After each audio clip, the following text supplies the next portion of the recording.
இந்த மாதிரி குழந்தை என்ன திடீர்னு பார்த்து 3 முறையும் அபார்ஷன் ஆனதுனால அவளுக்கு ரொம்ப கன்ஃபியூஷன் ஆகிடுச்சு. ஹலோ கைஸ், நான் வந்து ஈரோடு சுபா. இதில் வந்து பேய் கதைங்களை தொடர்ந்து போட்டிருக்கேன். நம்ம சேனல் பார்த்து பிடிச்சிருந்தா லைக் பண்ணுங்கள், அப்படியே நம்ம சேனலை சப்ஸ்கிரைப் பண்ணி வச்சுங்க. வீக்லி 2 கதை வரும். வாங்க இப்போ கதைக்குள்ளே போகலாம். உங்களுக்கு இந்தமாரி வீட்டில் நடந்த அமானுஷமான ஒரு விஷயத்தை யாருக்காவது இருந்தால் நான் என்னோடய வாட்ஸ்அப் நம்பர் தரேன். அதுக்கு வந்து ஷேர் பண்ணுங்கள். நான் அதையும் கதையாக மேக் பண்ணி நான் அடுத்தடுத்த வீடியோவில் அதை வந்து போஸ்ட் பண்ணுறேன். வாங்க இப்போ வீடியோக்குள்ளே போகலாம்.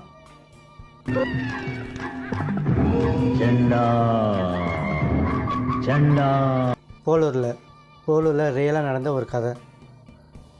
ஒரு கல்யாண வயசில் ஒரு பையன் இருக்கான். அவனுக்கு வந்து பெண் பார்த்துட்ருக்காங்க. பக்கத்து ஊரில் எங்கள் பெண் பார்த்துட்ருக்காங்க.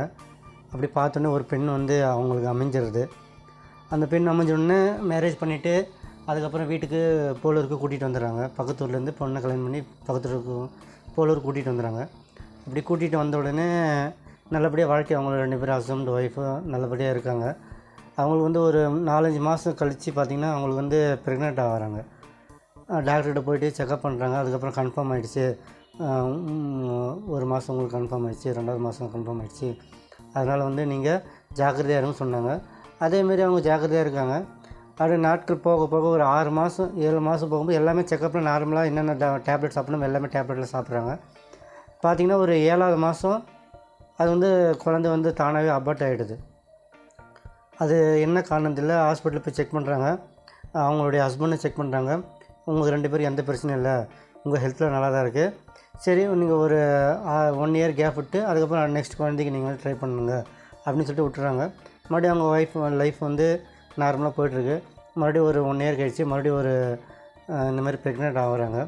ப்ரெக்னென்ட் ஆகணுன்னு மறுபடியும் அதேமாதிரி ஹாஸ்பிட்டல் போகிறாங்க, செக்கப் பண்ணுறாங்க. கரெக்டாக அதேமாதிரி 7வது மாதம் வந்து மறுபடியும் குழந்தை வந்து அபார்ட் ஆகிடுது. மறுபடியும் அந்த 7வது மாதம் அபார்ட் ஆகிடுது. இந்த இடையில் பார்த்திங்கன்னா இப்போ அந்த கிராம சைடெலாம் பார்த்திங்கன்னா யாராவது இறந்துட்டா பதிவு வச்சு கேட்பாங்கன்னு ஒரு விஷயம் இருக்கும். அதாவது நம்ம பார்க்க முடியாதவங்க திடீர்னு இறந்துட்டாங்க, அவங்க நான் சொல்ல வேண்டிய விஷயம் நிறைய இருக்கும். அதை வந்து பதிவு வச்சு கேட்டு தெரிஞ்சுக்குவாங்க. யாருக்கு என்ன எவ்வளோ தரணும், என்ன பணம் எவ்வளோ வர வேண்டியது இருக்குது, சில விஷயங்கள் அவங்க மனசு அந்த ஆவி அந்த ஆன்மா வந்து என்ன சொல்லுதோ அவங்க பதிவு வச்சு கேட்டாங்கன்னா அவங்க அதை வச்சு நாங்கள் புரிஞ்சுக்குவாங்க. ஓ இந்த மாதிரிலாம் நம்ம வீட்டுக்காரர், நம்ம அப்பா, நம்ம கணவர் இதெல்லாம் சொல்ல வராருன்னு புரிஞ்சுக்குவாங்க. அந்த மாதிரி பதிவு வச்சு கேட்ட உடனே கிராம சைடில் அது அதிகமாக இருக்குது. அந்தமாரி பதிவு வச்சு கேட்ட உடனே அது சொல்லுது, நீங்கள் வந்து கல்யாணம் ஆன புதுசில் காட்டேரின்ற ஒரு பேய், சில பேர் கும்பிடுறாங்க சாமின்னு சொல்கிறாங்க, சில பேர் பேயின்றாங்க. அதை பற்றி நான் எதுவும் பேச வரல. இது வந்து நான் வந்து நார்மலாக காட்டேரின்னு சொல்லிடுறேன். இந்த காட்டேரி வந்து போகும்போது நீங்கள் வந்து ஆப்போசிட்டாக வந்துட்டீங்க, அதனால தான் உனக்கு வந்து இந்த சாபக்கேடு, அதனால் நீ காட்டேரிக்கு வந்து அதுக்கு என்னென்ன படைப்பாங்களோ அதெல்லாம் வச்சு நீங்கள் படைச்சிட்டு அதுக்கப்புறம் நல்லபடியாக அதுக்கு என்னென்ன செய்யணுமோ முறையாக செஞ்சிட்டிங்கன்னா கண்டிப்பாக உங்களுக்கு வந்து நெக்ஸ்ட் குழந்தை உங்களுக்கு கன்ஃபார்மாக இருக்கும் அப்படின்னு சொன்னாங்க. அதுக்கப்புறம் அந்த பொண்ணை கேட்குறாங்க, எப்படி உனக்கு வந்து இந்த மாதிரி காட்டேரி போச்சு அப்படின்னு கேட்டதுக்கு, அந்த கிராம சைடில் வந்து பாத்ரூம்லாம் கிடையாது. இது நடந்து ஒரு 10 வருஷத்துக்கு முன்னாடியே இருக்கும். 10 வருஷத்துக்கு முன்னாடி வந்து பாத்ரூம்லாம் கிடையாது. எல்லாம் அவுட் சைடு மலை ஓரத்தில் அவுட் சைடுக்கு வயல்வெளிக்கு அப்படி தான் நைட் டைமில் போவாங்க, பகலையும் அப்படி தான் போவாங்க. அந்தமாரி இருக்கும்போது இது அவங்க வந்து கல்யாண புதுசில் வந்து நைட்டில் போயிருப்பாங்க. போன உடனே இந்தமாரி அவங்க காட்டேரின்ற எத்தாப்பில் வந்தோடனே அவங்க கிராஸ் ஆகிடுச்சு. இது வந்து நைட்டு இருக்கும்போது அவங்களுக்கு வந்து நைட்டில் ஒரு அப்புறம் தான் அந்த பொண்ணு ஒன்றா சொல்லுவது, எனக்கு நைட்டில் ஆனால் ஒரு 12 மணி 1 மணி இருக்கும்போது திடீர்னு பார்த்தா மல்லிகைப்பூ வாசனை மாதிரி வரும். அடுத்து பார்த்திங்கன்னா ஊதுவத்தி கொளுத்துற வாசனை, சந்தன வாசனை வரும் அப்படின்ட்டு சொல்லியிருக்கு.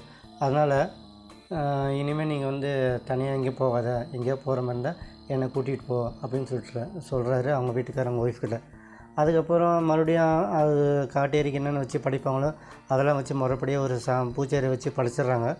படிச்சுட்டு உடனே அதுக்கப்புறம் மறுபடியும் ஒரு 6 மாதம் 7 மாதம் கேப் விட்டு அடுத்ததாக ஒரு ப்ரெக்னென்ட் ஆகிறாங்க. நல்லபடியாக போகுது, செக்கப்லாம் போய்ட்டு முடிஞ்சுது. அடுத்து ஒரு குழந்தை அவங்க நார்மலாக ஒரு பெண் குழந்தை பிறந்துருது. பெண் குழந்தை பிறந்த உடனே போயிடுச்சு. ஒரு 6 மாதம் குழந்தை ஆகிடுச்சுன்னு வச்சுங்களேன். அந்த டைமில் இந்த அம்மா வந்து வெளியே போயிடுறாங்க. ஏதோ ஒரு வீட்டு வேலை செய்கிறதுக்கு குழந்தைய தூங்குதுன்னு சொல்லிட்டு விட்டுட்டு போயிடுறாங்க வெளியே. அதுக்கப்புறம் பார்த்திங்கன்னா குழந்தை திடீர்னு பார்த்தா எந்திரிச்சு அழுகுது. அந்த அம்மா ஓடி வந்து பார்க்குறாங்க.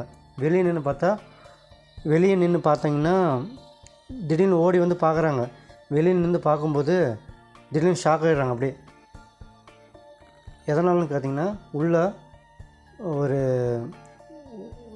இன்னொரு குழந்த மாதிரி, இந்த காட்டேரி வந்து இன்னொரு குழந்த மாதிரி அந்த குழந்தைகிட்ட உட்காந்துட்டு அப்படியே உட்காந்துட்ருக்கு. அப்போ பாருங்கள், ஒரு குழந்தைகிட்ட இன்னொரு குழந்தை, யாருதுன்னு குழந்தையே கிடையாது அந்த வீட்டில், ஒரு குழந்தை மட்டும் தான் இருக்குது. அப்போது குழந்தை மாதிரி ஒரு உருவம் அவங்க பக்கத்தில் இருந்தால் எவ்வளோ பயம் இருக்கும் சொல்லுங்கள். அதுக்கப்புறம் சாமிக்கிட்ட வேண்டி, சாமி நீ சொன்ன மாதிரி எல்லாம் படிச்சுட்டேன், ஏன் மறுபடியும் என் குழந்தைய நீ வந்து இது தொந்தரவு செய்கிற? அதை அந்த பதிக்கிட்ட போய் கேட்டிருந்தேன். அது வந்து தொந்தரவு செய்யலை, உன்னுடைய குழந்தைக்கு வந்து அது பாதுகாப்பு கொடுக்குது, அதனால தான் நீ எதுவும் பயப்படாத, நீ பயப்படுற மாதிரி ஒன்றும் கிடையாதுன்னு சொல்லி, அதுக்கப்புறம் இந்த குழந்தை இப்போது வளர்ந்து பெரிய ஆகிடுச்சு. இப்போ அந்த பிரச்சனை எதுவும் இல்லை. அவ்வளோதாங்க, இந்த வாரம் கதை எல்லாம் முடியுது. இந்தமாரி உங்கள் வாழ்க்கையில் நடந்த உண்மையான சம்பவம் இருந்தால் என்னுடைய வாட்ஸ்அப் நம்பர் அனுப்புங்க. அதை நான் ஒரு கதையை மேக் பண்ணி நான் போட ட்ரை பண்ணுறேன். இதில் வர வீடியோக்களும் சில கற்பனைகளாக இருக்கும், உண்மையும் கலந்து தான் சொல்லிகிட்டு இருக்கேன். சரிங்களா? இது நடந்ததுக்கு உண்மையை வந்து நான் வந்து நிரூபிக்கிறதுக்கு எங்ககிட்ட எதுவும் கிடையாது. அதனால் கதையை வந்து நான் சுவாரஸ்யமாக அப்படியே நான் சொல்லிட்டு போகிறேன். உண்மை சம்பவத்தை கற்பனையோடு கலந்து நான் ஒவ்வொரு வாரமும் சொல்லிட்டு வரேன். உங்களுக்கு அந்தமாரி எதாவது நடந்திருந்தால் என்கிட்ட ஷேர் பண்ணிக்கோங்க. ஓகே, நம்ம நெக்ஸ்ட் வீடியோ சந்திக்கலாம். இந்த வீடியோ பிடிச்சிருந்தால் ஒரு லைக் கொடுத்துருங்க. நம்ம சேனலை அப்படியே சப்ஸ்கிரைப் பண்ணிவிடுங்க. நான் ஈரோடு சுபா. தேங்க்ஸ் ஃபார் வாட்சிங்.